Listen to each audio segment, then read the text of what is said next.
Hey, coach, I heard you need to be a real jerk to be successful in this business. Is that true? Well, let's talk about it today on the Landlord Coach Dailyish show. Let's drop the needle and get it going. 5, 4, 3, 2, 1, 0, ignition, liftoff.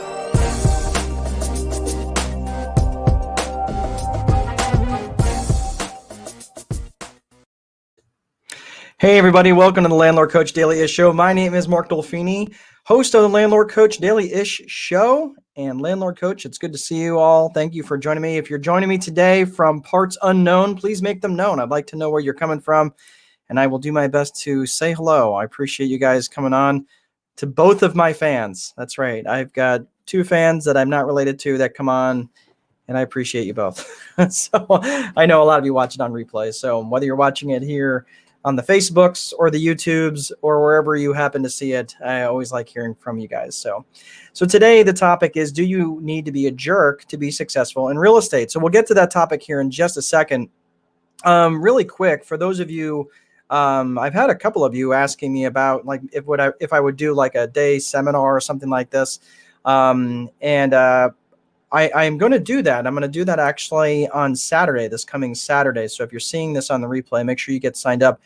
I like to keep the rooms purposefully small, and I'm not trying to be a curmudgeon about it, but I find if the rooms get too big, if there's too many people that sign up, that it gets a little bit overwhelming, because I like to do a lot of Q&A. I like to do a lot of stuff that answers people's questions.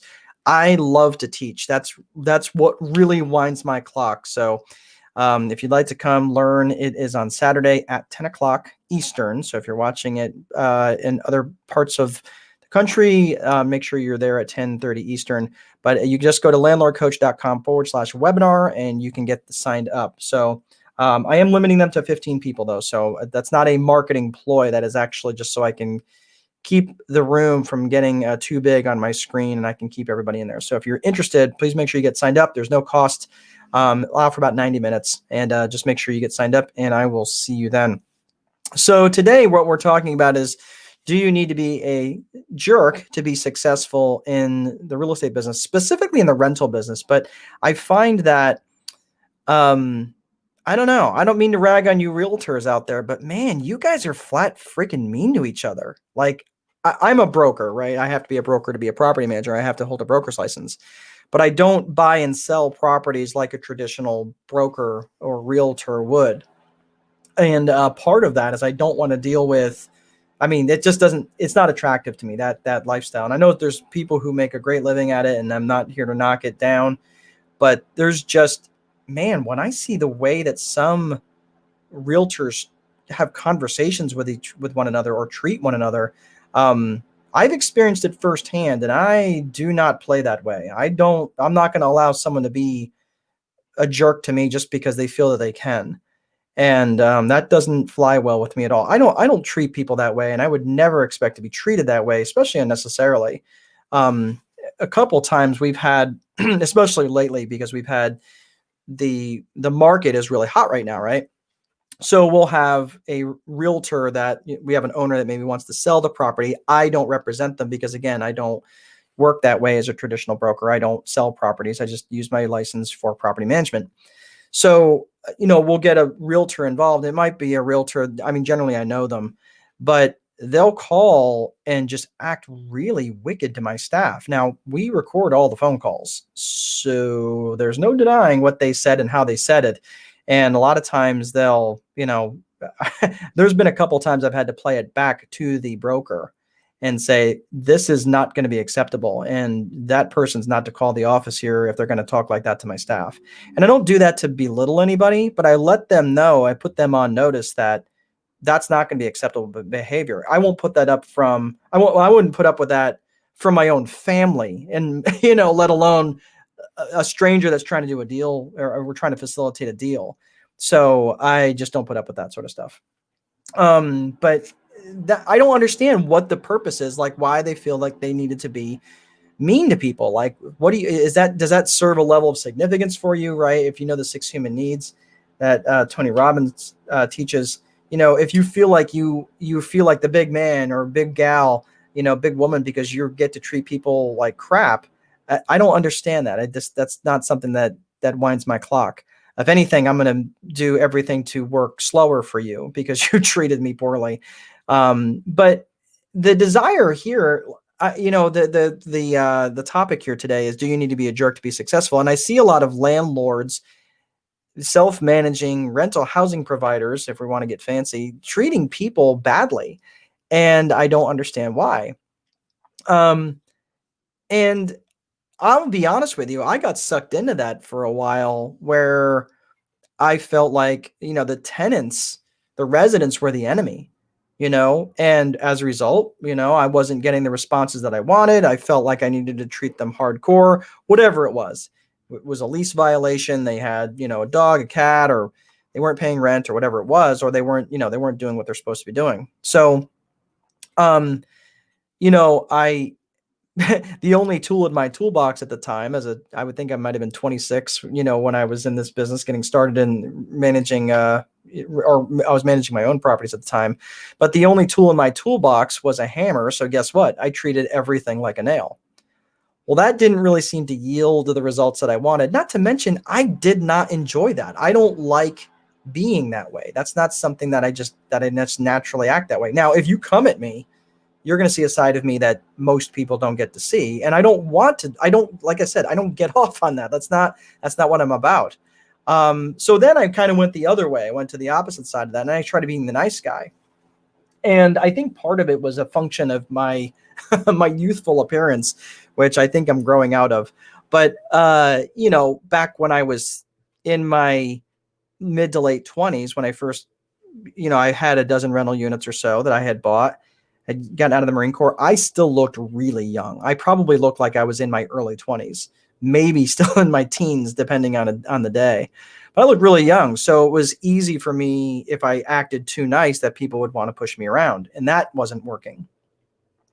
So what I came to figure out, and this is actually through some sales training that I had taken, a sales, for those of you who are familiar with Sandler sales training, it talks a lot about emotion, talks a lot about, trying to, being solutions based selling. And it was like selling them in the idea of whatever problem that I needed to solve. And that seemed to work out pretty well for me, at least that paradigm, that way of thinking. That the real issue wasn't that the real issue that I had to face wasn't the tenants. It wasn't the tenants weren't the problem. I was the problem, right? If you don't see yourself as part of the problem, you can't see yourself as part of the solution. But it took me a while to get to that point. But what I really realized what the problem really was emotion. Emotion, I was inserting emotion into my decision-making where it did not belong. It wasn't the best use of my, the bandwidth. The way I was showing up it just wasn't helpful. And I realized this. There was one time I had called a utility company. I don't know. It was a utility company, credit card company. Might've been, I don't remember. But whatever it was, I called there and something got messed up in my account. I think I had a late fee or something, whatever it was. I think it was actually, I was past due. That's what it was. I was past due on my account. It was my fault. And I was kind of mad about it, but I really couldn't be mad at the person on the phone. And the person on the phone was so vanilla. They didn't care.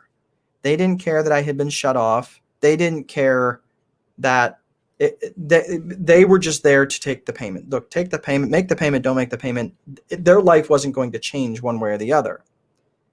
And that's when I realized that the best thing that I could do as a business owner was to put systems in place that removed it put up an emotional barrier between me and the customer, right?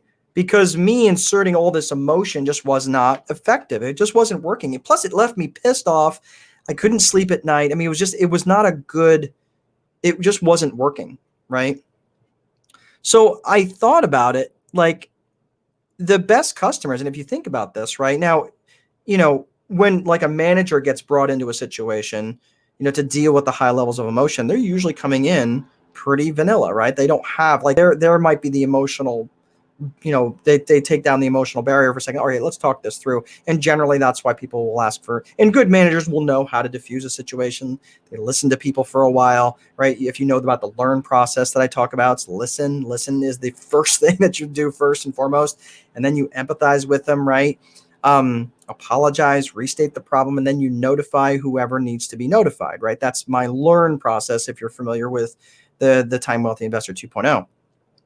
So in this particular case, when you're continually putting yourself in a position where you're having to deal with high levels of emotion, and you can put a system in place which kind of helps eliminate or at least makes it a little bit more difficult to insert emotion into the situation. Like I could have yelled at the guy on the phone, and if I got real mouthy, he probably would have hung up on me, rightfully so.